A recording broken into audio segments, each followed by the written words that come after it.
bahwa kita mengenal di Aceh Cut Nyak Din, Tengku Cidi Tiro, Panglima Polim. Kemudian di Sumatera Barat kita mengenal Imam Bonjol. Kemudian di Jawa kita mengenal Pangeran Diponegoro. Kemudian di Banten Sultan Pangeran Hasanuddin, di Jakarta kemudian Pangeran Jayakarta, dan di Kalimantan, di Sulawesi, semuanya adalah ulama-ulama pejuang yang berjuang mengorbankan darah dan nyawa demi kemerdekaan Indonesia yang kita nikmati saat ini. Setelah kemerdekaan yang diproklamirkan oleh Bung Hatta dan Bung Karno, tak lama kemudian kembali penjajah Belanda dan Inggris datang ke Jakarta untuk kembali menjajah. Maka Hadratus Syekh Kiai Haji Hashim Asy'ari mengeluarkan fatwa resolusi jihad. Maka di Surabaya pada tanggal 10 November terjadilah perjuangan arek-arek Surabaya melawan agresi tentara Inggris dan Belanda, yang dengan pekik takbir dari Bung Tomo, maka umat Islam, para santri, para kiai berhasil mengusir Belanda dan Inggris, bahkan bisa membunuh Jenderal Inggris yaitu Malabi. Kemudian di Jawa Barat terjadi Bandung Lautan Api, dan di Tasikmalaya terjadi suatu pertempuran yang dahsyat yang dipimpin oleh Kapten Raden Burjah Anggawirya, yang kemudian berhasil menghancurkan tank Dingo Belanda, di mana hal ini diabadikan dalam sejarah bangsa Belanda.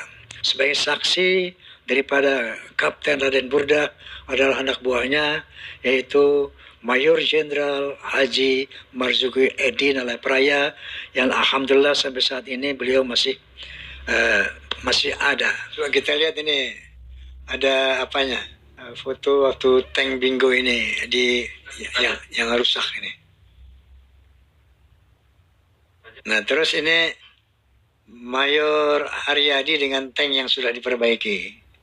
Nah, demikianlah perjalanan perjuangan para anak-anak asli bangsa Indonesia dalam merebut kemerdekaan. Oleh karena itu, kita generasi sekarang wajib mensyukuri, berterima kasih atas jasa-jasa para beliau pejuang kita.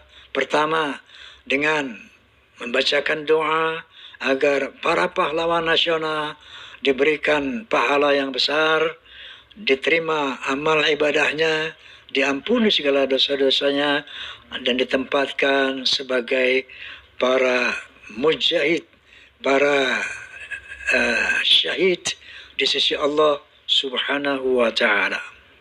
Kita mengisi kemerdekaan tentunya dengan melaksanakan apa yang menjadi cita-cita bangsa Indonesia, yaitu ketuhanan yang Maha Esa, kemanusiaan yang adil dan beradab, persatuan Indonesia, kerakyatan yang dipimpin oleh hikmah, kebijaksanaan dalam permusyawaratan perwakilan, dan keadilan sosial bagi seluruh rakyat Indonesia.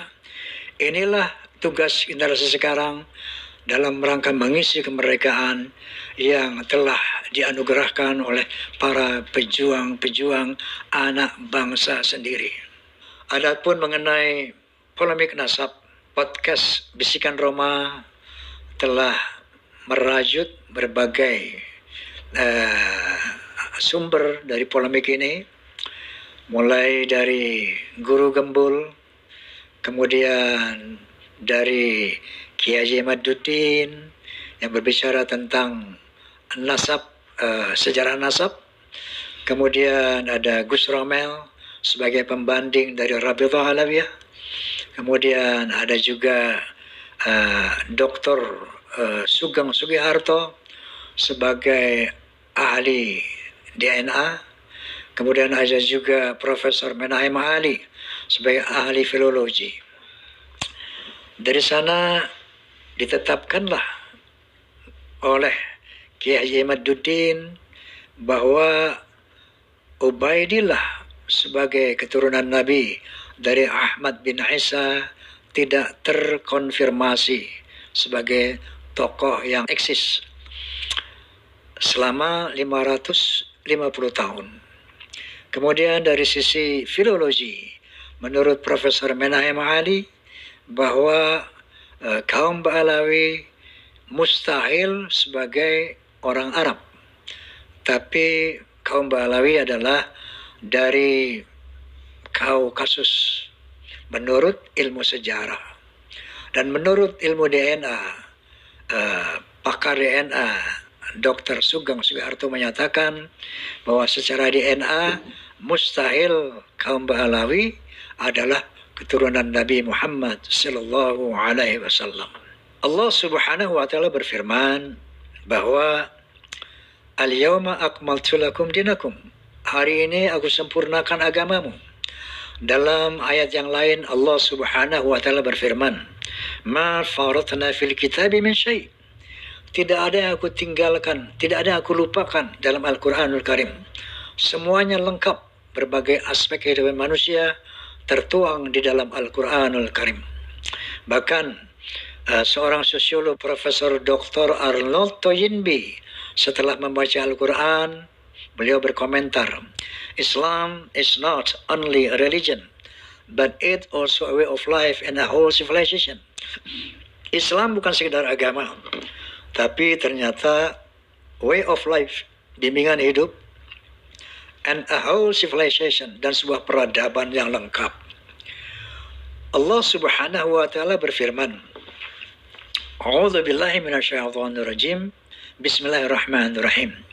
Ya ayyuhalladzina amanu athi'ullaha wa athi'ur rasul wa ulil amri minkum. Fa in tanazza'tum fi syai' farudduhu ila Allahi wa rasul. In kuntum tu'minuna billahi wal yawmil akhir.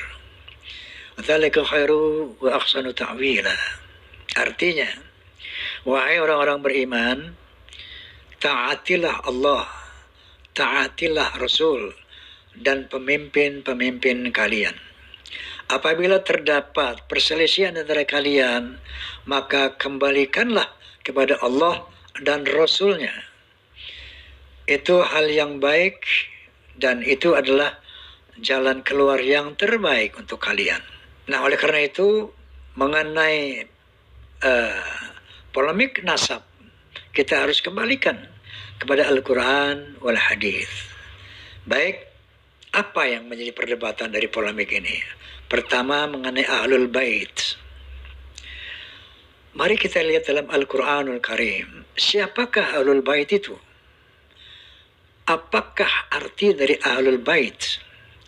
Ahlul Bait secara bahasa, secara lugah, Ahlu al-Bait, ahli rumah, artinya penduduk rumah, penghuni rumah.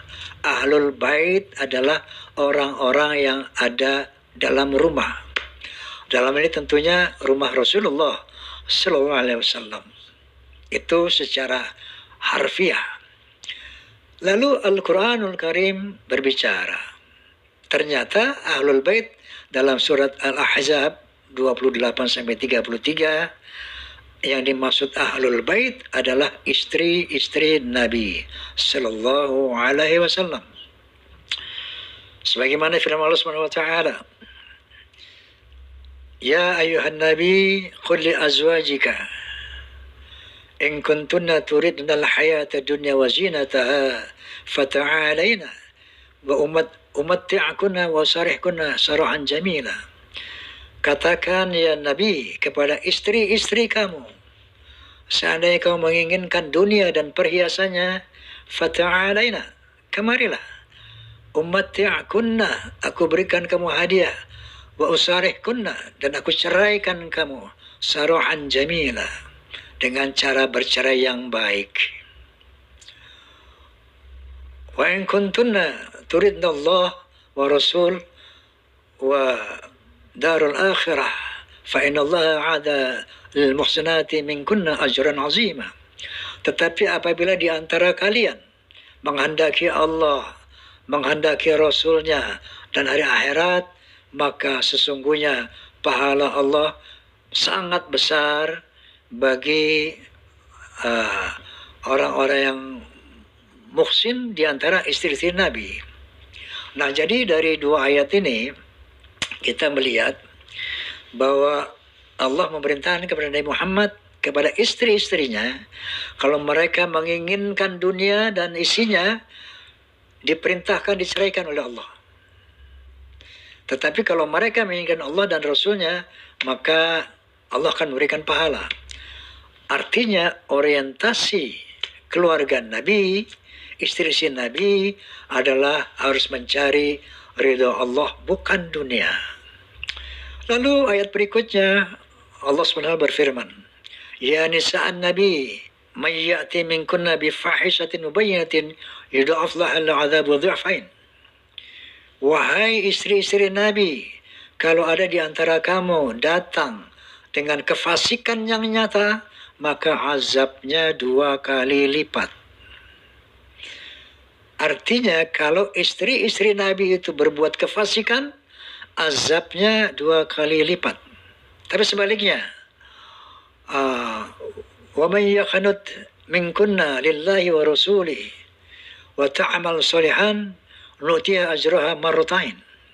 Tapi sebaliknya, kalau istri-istri Nabi itu taat kepada Allah dan Rasulnya dan berbuat hal-hal yang saleh, maka pahalanya pun 2 kali lipat. Nah, ini khusus untuk ahlul bait ya. Istri-istri Nabi, keluarga Nabi. Kalau dia berbuat kesalahan besar, dosanya dilipat gandakan. Tapi sebaliknya kalau dia berbuat kebaikan, kemaslahatan, pahalanya 2 kali lipat. Lalu selanjutnya Allah SWT berfirman, Ya nisa'an Nabi, lastunna kahadi minan nisa, ini taqwaitunna. Wahai istri Nabi, kamu tidak seperti perempuan-perempuan lain kalau kamu bertakwa. Jadi dasar kemuliaan istri-istri Nabi adalah takwa Allah. Kalau kamu bertakwa, maka kamu beda dengan perempuan-perempuan lain. Selanjutnya Allah SWT berfirman, وَقَرْنَا فِي بُيُوتِكُنَّ وَلَا تَبَرَّجْنَا تَبَرُّجَ الْجَاهِلِيَّةِ الْأُولَى وَأَقِمْنَا الصَّلَاةَ وَآتِينَا الزَّكَاةَ وَآتِينَا اللَّهَ وَرَسُولَهُ. Dan kemudian tinggallah kamu dalam rumah, gak boleh keluar-keluar rumah, wahai istri Nabi. Dan jangan berbuat kejahiliahan seperti orang jahiliyah dulu. Jangan berhias, jangan berbuat seperti orang-orang perempuan-perempuan jahiliyah dulu. Waqimna shalah, tegakkan salat. Wa atina zakah, laksanakan zakat. Wa ati'ana Allah wa Rasul, dan taatlah kepada Allah dan Rasul. Innama yuridullahu liyudhiba ankum rijsa 'alal bait wa yutahhirakum tathhira. Sesungguhnya Allah akan membersihkan dosa-dosamu ahlul bait dan akan mensucikan kamu sesuci-sucinya. Dari Al-Ahzab 28-33 ini jadi jelas bahwa ahlul bait itu pertama adalah orang rumah Nabi. Ada satu hadis mengatakan bahwa Nabi SAW menyebutkan yang namanya Ali, Fatimah, Hasan dan Husain radhiyallahu anhum, ini ahlul baitku. Masih relate dengan Al-Ahzab bahwa ahlul bait itu adalah keluarga rumah, bukan keturunan. Nah, oleh karena itu pertama ahlul bait adalah orang-orang rumah Nabi, keluarga rumah Nabi. Akan dibersihkan dari dosa-dosanya, akan disucikan sesuci-sucinya seandainya mereka tidak melakukan perbuatan jahiliyah. Seandainya mereka sholat 5 waktu, seandainya mereka membayar zakat, dan seandainya mereka mentaati Allah dan Rasulnya, baru Allah akan membersihkan dosa-dosanya dan akan mensucikan sesuci-sucinya. Inilah satu hal yang harus kita luruskan, bahwa ahlul bait itu satu adalah keluarga rumah tangga Nabi, bukan keturunan Nabi. Kemudian akan dibersihkan, akan disucikan apabila melakukan hal-hal yang seperti di atas tadi. Yang kedua, ada yang harus diluruskan juga, yaitu surat Asy-Syura ayat 23 yang berbunyi, Qul la as'alukum alaihi ajran ilal mawaddata fil qurba. Yang artinya, katakannya Muhammad, aku tidak meminta imbalan atas dakwah yang aku lakukan, melainkan cinta dan kasih sayang dalam kekerabatan. Bahwa ilal mawaddata fil qurba artinya adalah kecuali cinta dan kasih sayang dalam kekeluargaan, dalam kekerabatan, bukan cinta kepada keluargaku. Qul la as'alukum alaihi ajran illa al-mawaddata fil qurba. Katakan kepada mereka nih, aku tidak minta untuk diberi gaji, imbalan dalam dakwah. Satu, hormati, cintai kerabatku. Secara bahasa, secara lughah, secara ilmu bahasa itu artinya jelas, cinta dan kasih sayang dalam kekeluargaan, dalam kekerabatan. Kenapa? Karena asbabun nuzul daripada ayat ini adalah ketika Rasulullah Sallallahu Alaihi Wasallam bersama para sahabat hijrah ke Madinah. Di Madinah ada orang-orang kafir, yaitu kaum Bani Hajrat dan Bani Aus yang selalu bermusuhan. Mereka orang-orang bukan beriman.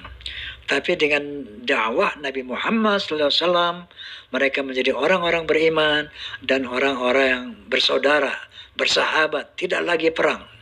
Nah, ketika Rasulullah dan para rombongan hijrah ke Madinah, mereka-mereka ini sangat bersyukur menyambut Nabi SAW dan menyerahkan berbagai macam harta kepada Rasulullah. Turunlah ayat ini, Qul la as'alukum alaihi ajran. Katakannya Muhammad, aku tidak minta imbalan atas dakwahku sehingga kalian menjadi beriman, kira-kira begitu. Tetapi cinta dan kasih sayang di dalam kekerabatan, kekeluargaan. Muhajirin sama Ansor, jalinlah cinta dan kasih sayang antara keluarga-keluarga Bani Arab, Quraisy dan orang-orang Hajrat dan Aus. Jalinlah cinta dan kasih sayang kekeluargaan. Jadi bukan cinta dan kasih sayang untuk keluargaku. Islam adalah agama yang adil. Nabi Muhammad SAW adalah pemimpin yang demokratis, bukan pemimpin yang nepotisme. Aku berjuang atas perintah Allah Subhanahu wa taala. Lalu Nabi tidak minta imbalan untuk mencintai keluargaku, tidak. Kalau ada satu hadis yang mengatakan cintailah keluargaku, benar. Tapi jangan sandarkan ini kepada Asy-Syura ayat 23. Karena Asy-Syura ayat 23 bukan berarti perintah mencintai keluarga Nabi. Nah, ini yang harus diluruskan, bahwa kalau kita diperintah mencintai keluarga Nabi, pasti dalam rangka menjaga kesucian Rasulullah SAW, kita harus tahu yang mana keturunan Nabi itu. Pasti kita diperintahkan untuk mencintai keturunan Nabi. Oleh karena itu, kita umat Islam harus tahu yang mana keturunan Nabi. Karena keturunan Rasulullah SAW ini banyak tersebar di seluruh dunia. Bahkan yang mengaku-ngaku turunan Nabi pun nggak kurang-kurang di dunia ini.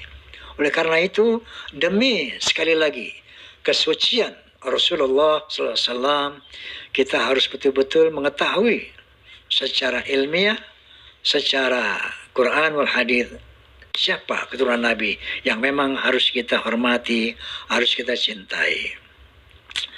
Nah, banyak kita dengar akhir-akhir ini satu hadis yang dilontarkan oleh teman-teman dari Bahalawi.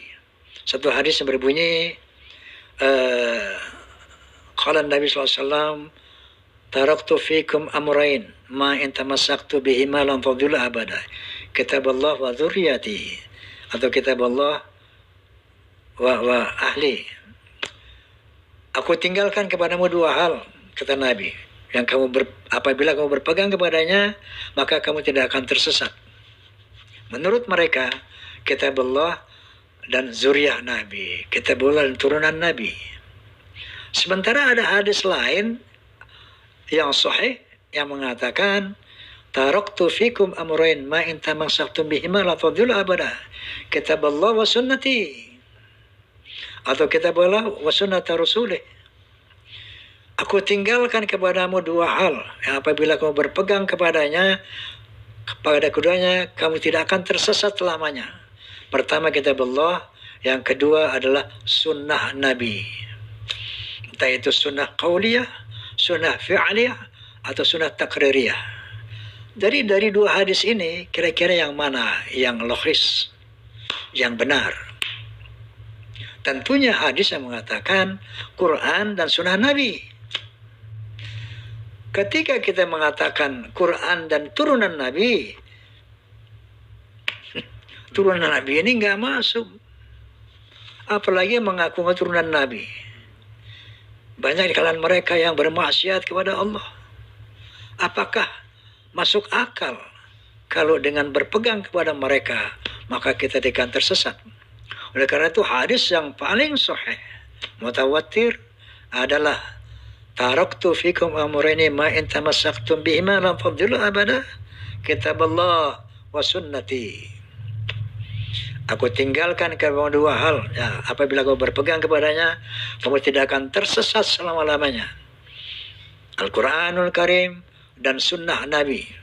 Make sense, masuk akal, rasional. Kalau Nabi mengatakan kitabullah wa turunanku, ini Nabi berarti nepotisme, tidak demokratis. Dan itu tentu saja tidak masuk akal. Inilah barangkali teman-teman, saudara-saudara kita dari para muhibbin, ya, terkontaminasi oleh hadis ini yang selalu didengung-dengungkan oleh mereka. Sehingga pimpinan mereka mengatakan, siapapun yang baca Quran, yang bermengenal Quran, tapi kalau tidak cinta kepada habaib, sesat. Bagaimana status ulama? Ya, al-ulama warathatul anbiya. Terus bagaimana habaib? Ikuti Al-Quran tapi nggak ngikuti habaib, ahlul bait Nabi. Ente juga sesat. Karena hadis tadi mengatakan, kalau kau berpegang kepada keduanya, tidak akan sesat. Karena mereka menafsirkan bahwa yang kedua itu adalah turunan Nabi, maka mereka berani mengatakan yang tidak cinta Ba'alawi walaupun memegang Al-Quran dia sesat. Inna lillahi wa inna ilaihi raji'un. Ya mungkin hal ini yang membuat kita para muhibbin begitu tunduk kepada yang katanya turunan Nabi. Jangankan turunan yang palsu, keturunan asli pun tidak itu yang dimaksud Nabi. Kitab Allah wa sunnati, bukan zuriyati. Nah, kira-kira hal ini yang membuat kadang-kadang maksud saya yang membuat para muhibbin begitu tunduk patuh kepada para Ba'alawi. Padahal Rasulullah sallallahu alaihi wasallam bersabda, "Man fasara al-Qur'an wal hadith bi ra'yih falyatabawa' maq'adahu minan nar." Barang siapa menafsirkan Al-Qur'an dan hadis sesuai dengan kepalanya sendiri, kehendaknya sendiri, kepentingannya sendiri, maka sama saja dengan memesan tempat di neraka. Nah, semoga dengan penjelasan Quran tadi menjadi jelas siapa Ahlul Bait, siapa yang harus dicintai oleh kita semuanya. Kemudian Nabi SAW bersabda, sebagaimana tadi Allah perintahkan, kalau ada perselisihan di antara kamu, kembalikan kepada Allah dan Rasulnya. Nah, kita sudah membahas tadi masalah siapa Ahlul Bait, siapa turunan Nabi dari Al-Quran. Sekarang kita lihat hadis Nabi. Qala Nabi sallallahu alaihi wasallam, sebelumnya ada qala ta'ala, a'udzubillahi minasyaitonir rajim. Bismillahirrahmanirrahim. Ya ayuhan nas, inna khalaqnakum min dzakarin wa untha. Ya ayuhan nas, inna khalaqnakum min dzakarin wa untha wa ja'alnakum syu'uban wa qabaila lita'arafu. Inna akramakum 'indallahi atqakum. Hai bangsa manusia, sesungguhnya kami telah menciptakan kamu dari seorang laki-laki dan perempuan. Dari sana aku jadikan kamu berbangsa-bangsa, bersuku-suku yang notabene berbeda warna kulit, bahasa, budaya, bahkan agama. Lita'arafu, saling mengenalah.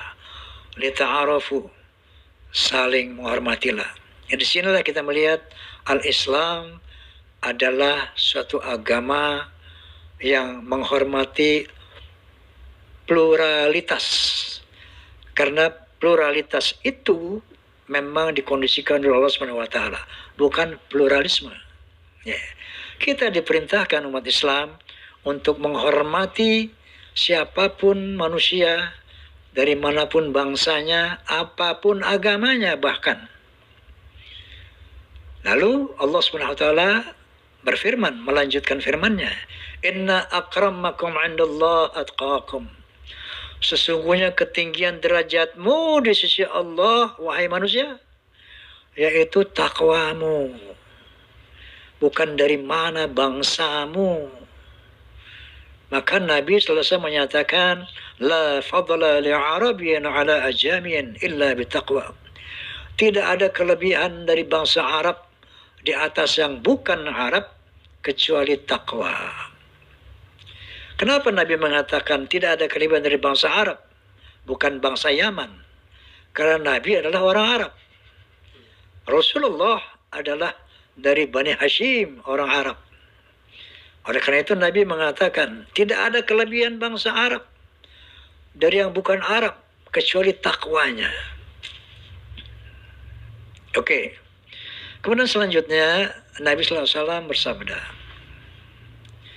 Al-jannatu lil muttaqina walau kana 'abdan habasyian walau kana 'abdan habasyian wan narul asina law kana sayyidan quraisyan hashimian. Surga itu buat orang yang bertakwa walaupun dia budak dari bangsa Habsyi. Contohnya Bilal bin Rabah, bahwa Rasulullah menyatakan bahwa Bilal adalah ahli surga padahal dia budak. Wan naru lil asina walau kana sayyidan quraisyan hashimian. Dan neraka itu buat orang-orang yang berdosa, yang ahli maksiat, walaupun dia Sayyid, Quraisy dan Hashim, Bani Hashim, yaitu Bani Rasulullah. Dan Al-Quran pun telah menjelaskan secara gamblang bahwa keluarga Nabi kalau tidak bertakwa tidak akan masuk surga. Contohnya anak Nabi Nuh, Kan'an, masuk neraka padahal anak Nabi. Bapaknya Nabi Ibrahim alaihissalam, Azar, masuk neraka padahal bapaknya. Kemudian istri Nabi Lut alaihissalam masuk neraka padahal istrinya Nabi. Pamannya Nabi Muhammad SAW pun masuk neraka padahal pamannya Nabi. Allah telah begitu gamblang menjelaskan dalam Al-Quran Al-Karim bahwa Al-Islam dinul adil, agama yang adil, karena Allah maha adil. Rasulullah adalah Rasul yang demokratis, bukan nepotisme. Bahkan pernah terjadi satu peristiwa di mana para sahabat tengah berkumpul dengan Rasulullah SAW. Lalu Nabi mengatakan SAW, aku rindu kepada saudara-saudaraku. Para sahabat bertanya, ya Rasulullah, bukankah kami saudara-saudaramu? Kalian adalah sahabatku. Rasulullah, bukankah kami saudara-saudaramu? Kalian adalah sahabatku. Lalu siapa saudaramu? Qala Nabi SAW, Tuba liman ra'ani fa'amana bi. Thumma tuba liman lam yarani fa'amana bi. Atau kama qala Rasulullah sallallahu alaihi wasallam. Beruntung orang yang bertemu aku, dia beriman kepadaku. Seperti para sahabat misalnya. Tapi lebih beruntung 3 kali ya Nabi menyebut. Orang-orang yang tidak ketemu aku, nggak pernah bertemu aku, tapi dia beriman kepadaku. Contohnya kita ini sekarang. Kita tidak pernah ketemu Nabi. Kita tidak pernah berjumpa dengan Nabi SAW. Tapi kalau kita mengimani Nabi SAW, maka kata Nabi, itulah saudara-saudaranya Nabi Sallallahu Alaihi Wasallam.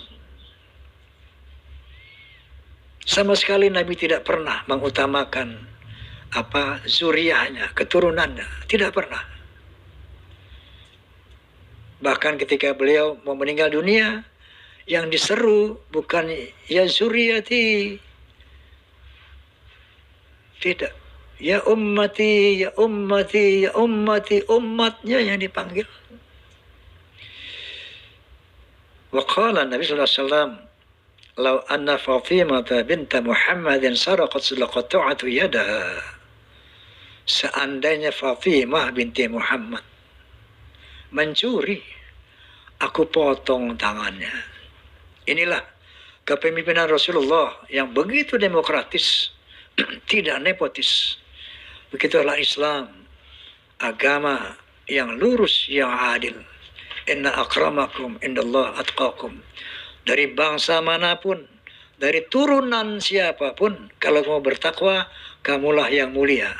Dibandingkan apabila kamu keturunan Nabi, tapi tidak bertakwa, kamu akan lebih rendah daripada budak-budak dari bangsa Habsyi yang bertakwa. Budak-budak dari bangsa Habsyi yang bertakwa. Nah, itulah siapa Ahlul Bait. Bagaimana kita harus mencintai keturunan Nabi. Nah, kemudian dengan adanya polemik ini, maka saya akan mengatakan bahwa mulai saat ini